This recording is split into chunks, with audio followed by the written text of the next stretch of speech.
Blue blade meets red blade, master and fallen apprentice locking blades for what will turn out to be the final time. Everyone who's watched Star Wars knows this moment. I remember feeling the pain, the shock, even the sadness that Jedi Padawan Luke Skywalker felt upon Master Kenobi's becoming one with the Force. But that isn't the moment I want to focus on today.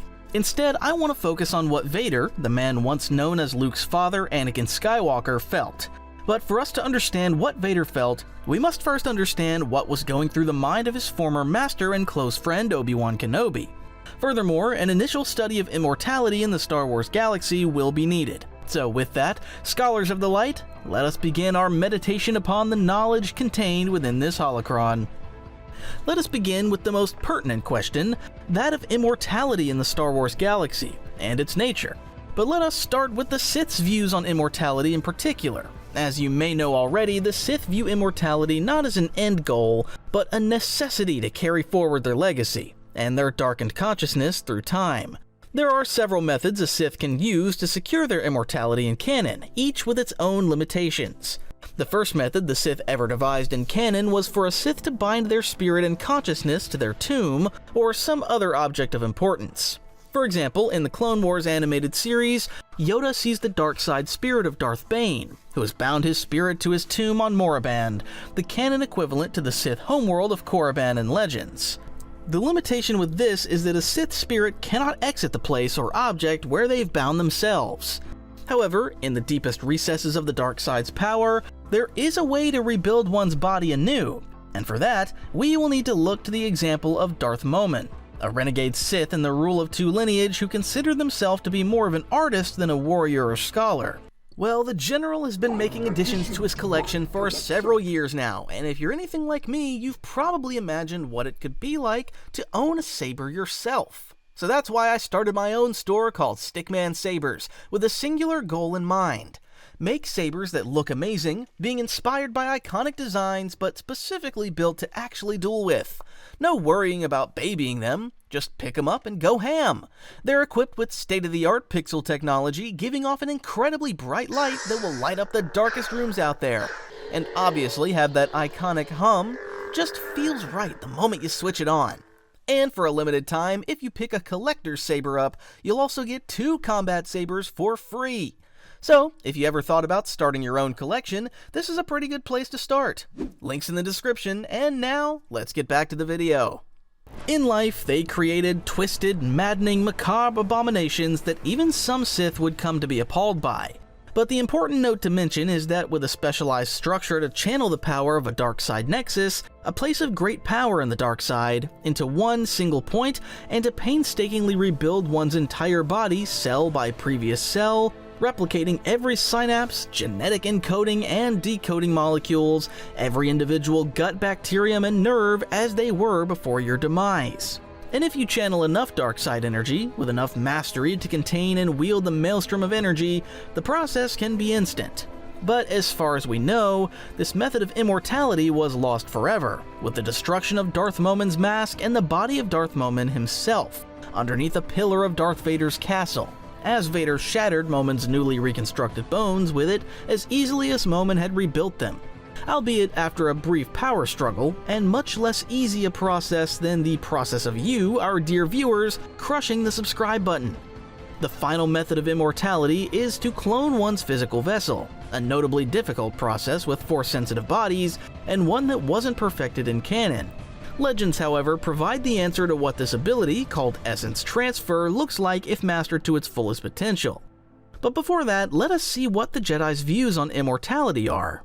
The Jedi path to immortality is best learned via the story it was shown in, an episode of the Clone Wars where Yoda learns how to truly become immortal in the Star Wars universe in a way that not even the strongest Sith alchemy and abilities can replicate, becoming a Force spirit. In the episode, Master Yoda is meditating when he hears the voice of Master Qui-Gon Jinn, the first Jedi Master to be killed by a Sith Lord in 1,000 years, speaking to him.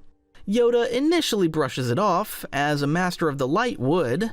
However, the voice persists, and with growing concern for his health and festering doubt among even the most senior council folk on the Jedi High Council, Yoda takes a brief medical leave. The medical equipment, medical droids, and even the Force itself tell Yoda that he's in perfect health, and that neither his mind nor his body has failed him yet.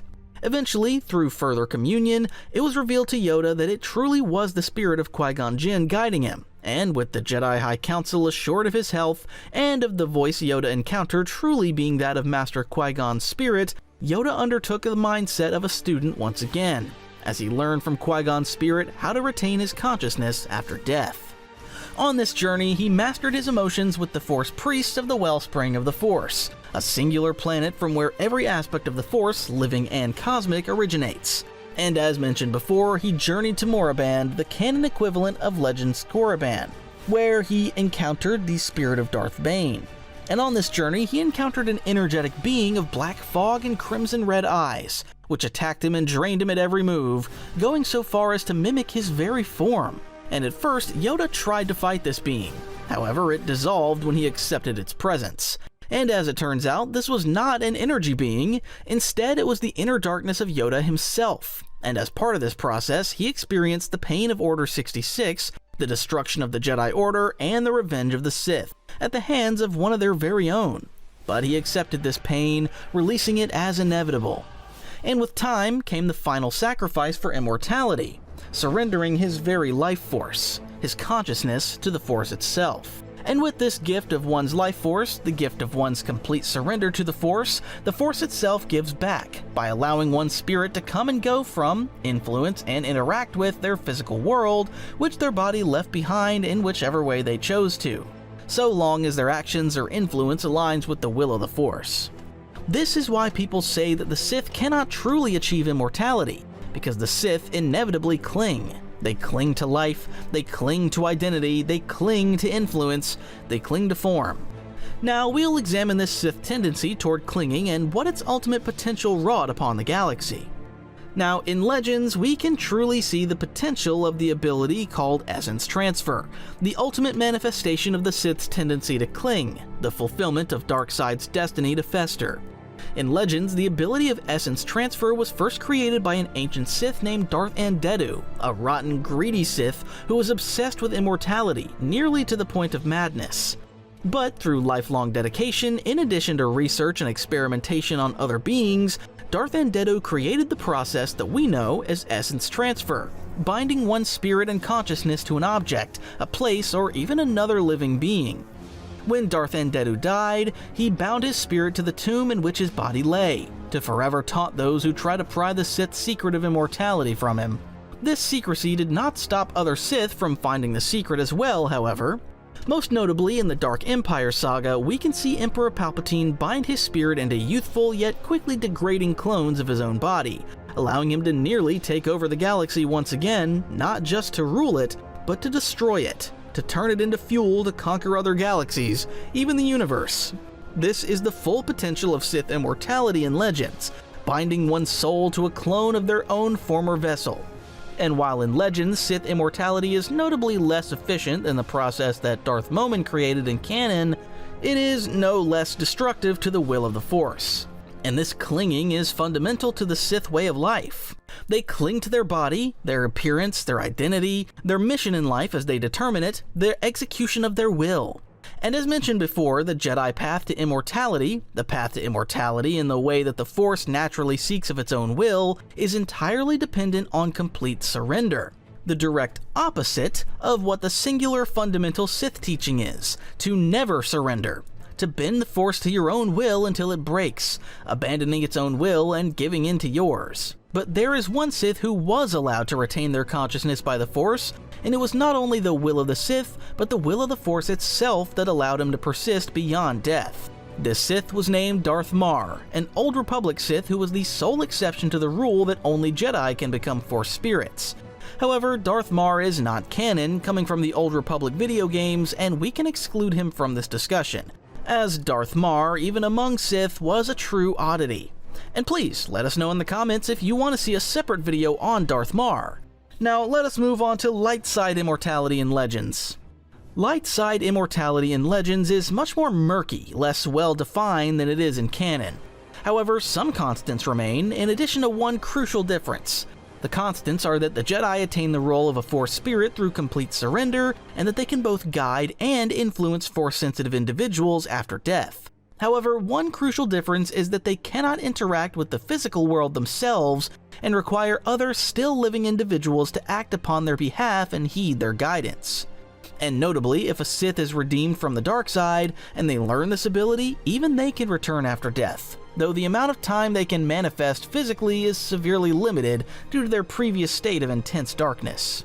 We see this with Anakin, the Chosen One, in Legends, after Obi Wan's spirit forgives him, teaching the newly redeemed patriarch of the Skywalker lineage how to retain his own spirit after death. And now, after this extensive background on Jedi and Sith immortality, we can finally begin the main portion of the video why Vader was terrified after Obi Wan became a Force spirit. In canon, we see that Obi Wan holds his lightsaber aside, recognizing that this was his time to surrender completely to the Force, becoming one with it, and retaining his consciousness after his physical form passes on as a reward for doing so. Luke, understandably, is distraught. His longtime protector, the old hermit Ben Kenobi, just passed away before his very eyes. Though untrained as he was still powerful enough to detect Obi Wan speaking to him, guiding him through the Force. And in a full circle moment, the disembodied voice of Obi Wan, once guided by the disembodied voice of his own master, Qui-Gon Jinn, and by the guidance of Grandmaster Yoda in the immediate aftermath of Order 66 and the rise of the Empire, was now guiding Luke from beyond the Jedi Pyre, guiding him in destroying the Death Star, expressing his disappointment at Luke for running off to Cloud City to save his friends, and his further disappointment at Luke for trying to turn and save his father. As in both canon and Legends, Master Kenobi thinks of Anakin, now Vader, as irredeemable. And in canon, Yoda strikes the library tree on Ahch-To, the birth planet of the Jedi Order, with lightning, burning it down, while creating an illusion of the sacred Jedi text to teach Luke one last lesson before his final sacrifice on Crate, an eventual return to the Force. And Luke once again continues this cycle by providing guidance, an olive branch of chosen familial connection, and direct assistance in the form of lifting his old X-Wing to break Rey's short-lived exile, to guide and assist Rey in her moment of need right before the final battle at Exegol.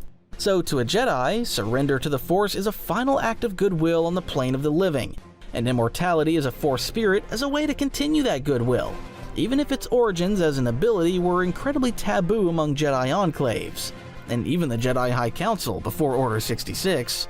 Now we shall finally go to Vader's perspective on the same duel from canon. Vader, on the other hand, had prepared for this duel for a period of about 15 to 17 years, given that the Battle of Yavin happened about that much time after Kenobi: A Star Wars Story and the kidnapping of the young Princess Leia of Alderaan. He had envisioned it exactly in his head, planned every move, every counter, every offensive and defensive strike he would land upon his former master, right up to the moment of Kenobi's glorious and painful death. But the duel happened much differently than he had imagined it would be, and a different outcome entirely from what the Sith Lord was hoping for. When Obi Wan said the famous line about how Vader striking him down would make the old Jedi more powerful than he could imagine, Vader discounted it, but was somewhat unnerved, if briefly, by the fact that Obi-Wan was seemingly surrendering his own life for that of his compatriots, a young boy, the pilot who stowed away aboard the Death Star, and the Princess of Alderaan. And at the very least, Vader was caught off guard, if moderately frightened, by the fact that Obi-Wan didn't bleed out, didn't even stagger, but had disappeared before his very eyes, the old Jedi's cloak falling limp around the place where the physical body of Obi-Wan Kenobi once stood. This was not the definitive ending Vader envisioned. This was not the glorious victory over his former master, the painful, torturous death of Obi-Wan Kenobi that Vader had wanted, longed to give his former master for the better part of 20 years. If anything else, Vader was confused about why he could still feel Obi-Wan's presence in the Force even though he had just seen him disappear before his very eyes.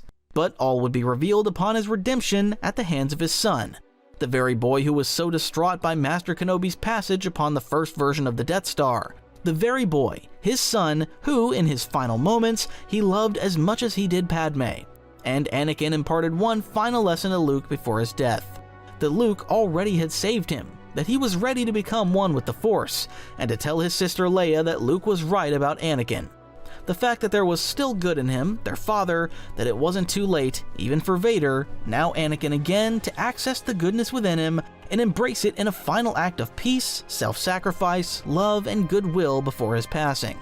And here we compare canon to legends, drawing upon the final resources necessary to complete our analysis of why Vader was terrified after Obi Wan's passing.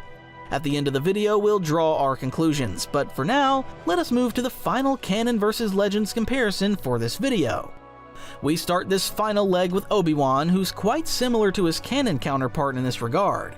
However, the old hermit is much more cantankerous, bold even, in the immediate aftermath of his sacrifice than even his canon counterpart. The old master immediately distracts Vader by disappearing before his eyes, terrifying Vader to his cybernetically driven core. As in canon, Vader stomps on the robes, once belonging to Obi Wan, now a formless puddle on the floor of the Death Star. After the door to the hangar bay closes, the stormtroopers start blasting at our titular heroes. Luke fends them off with his lightsaber, while Han, Chewie, and Leia launch a counteroffensive with blaster and bowcaster.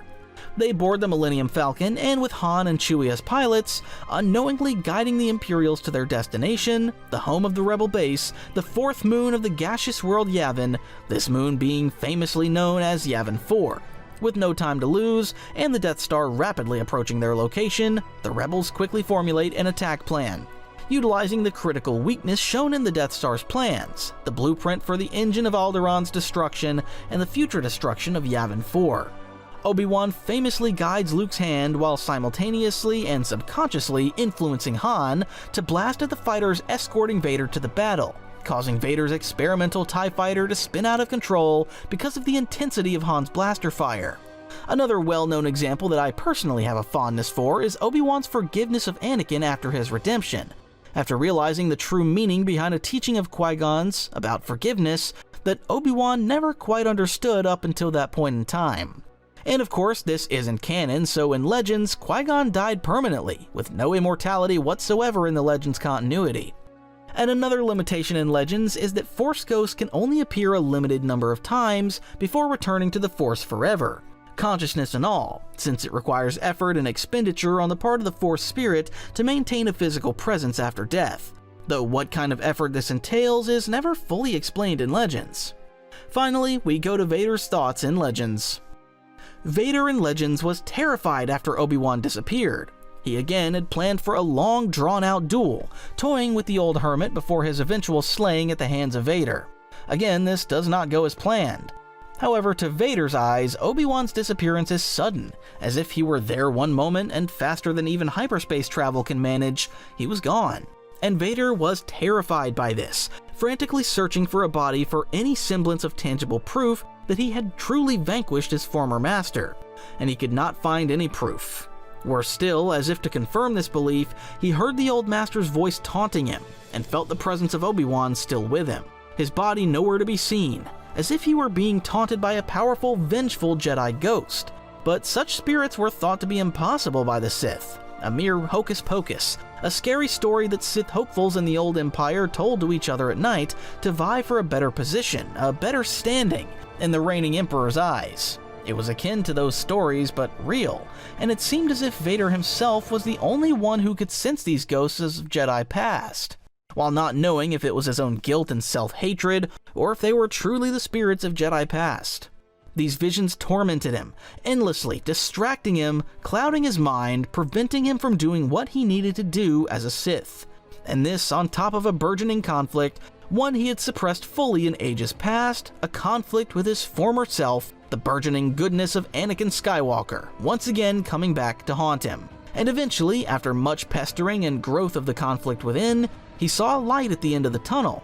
Through the pained screams of agonizing torment coming from his son, through his words before they boarded the second Death Star, even as the old ghost of Obi-Wan, and now the ghost of Yoda, that geriatric green imp, no, that kind teacher, that voice of reason from his years as a youngling, were simultaneously influencing Luke with lethal intent toward his own blood. He felt the pain he caused others, but through it, for the first time, he saw a light he hadn't felt in years, decades at that point. And through that light, he acted. On only one arm, the will of the Force, and the last of his physical strength, he walked up to the Emperor, lifting him over his plasteel-plated shoulder and collar pad, and tossing him down a reactor shaft, saving his son, and engaging in one last act of good, as the light which birthed him called to him once again. And in that moment, Vader was no more. Anakin, for the first time, would look upon his son using his own eyes. So what are we able to conclude from this deep dive into Vader and Obi-Wan's thoughts about each other's actions in both canon and legends? And what can we conclude might happen if something changed, if something happened even slightly differently than how it appears, according to the will of the Force, in both canon and legends? For one, if Vader had managed to usurp Palpatine successfully and ascend to the Emperor himself, Vader would likely engage in essence transfer, binding his spirit and consciousness to his suit, newly constructed or otherwise, after his death. And the menace that is the Empire would continue for who knows how long, potentially managing to turn Luke, Leia, and even resurrecting and turning Padme, while the galaxy could only look upon its former savior in distraught, eternally fixed horror. As another conclusion, if Obi-Wan and Yoda had successfully called upon Luke to destroy Vader, they would likely have unleashed a horror upon the galaxy which had not been seen since the days of the Rakatan Infinite Empire. A Skywalker at their peak, bending reality to his or her will with only a brief deliberation upon the matter. They would have played directly into Palpatine's hands, creating for themselves, once again, through their dogma, the very thing they wished to destroy, creating a Sith Lord more powerful than even Palpatine could control. And in summary, between the light side and the dark, between complete surrender and unending clinging, between binding forcefully to someone or something, and rejoining the Force itself in a final act of surrender and goodwill, and between continuing one's dark machinations and schemes, and continuing to guide the Jedi of the next generation, or all the ones after, there are many methods of immortality to be found and learned in the galaxy. Most pervert the will of the Force. One embraces it. Some can act upon the physical world after death, others cannot. Both can influence and guide Force-sensitive after death, but only one can travel freely between them. And even then, that one can only travel between the physical and the spiritual planes for a limited time after death, only extending to the next generation at most, aside from some truly extraordinary Jedi who are more the exception to the rule than the rule itself. And for the main takeaway of this video, one can look to the story of Darth Vader, who at the very least was moderately terrified by Obi-Wan's dramatic entrance into immortality after a brief period of confusion and mild startle. And in Legends, Vader was terrified, not because he won or because he lost, but because he could not tell which outcome was the real one, and further confirmation of the fact in his eyes that he would be tormented for the rest of his life, hating himself until he eventually expired or bound himself to his armor. A curse of torment only broken by conflict, torment for just the right amount of time, and most importantly, the love of his son, and the very fact that he had a future within him. Oh, and again, for a limited time, every Stickman saber purchase comes with 2 additional combat sabers, so you're more than ready for your own duels. If that sounds like something you'd want to look into, the link's in the description.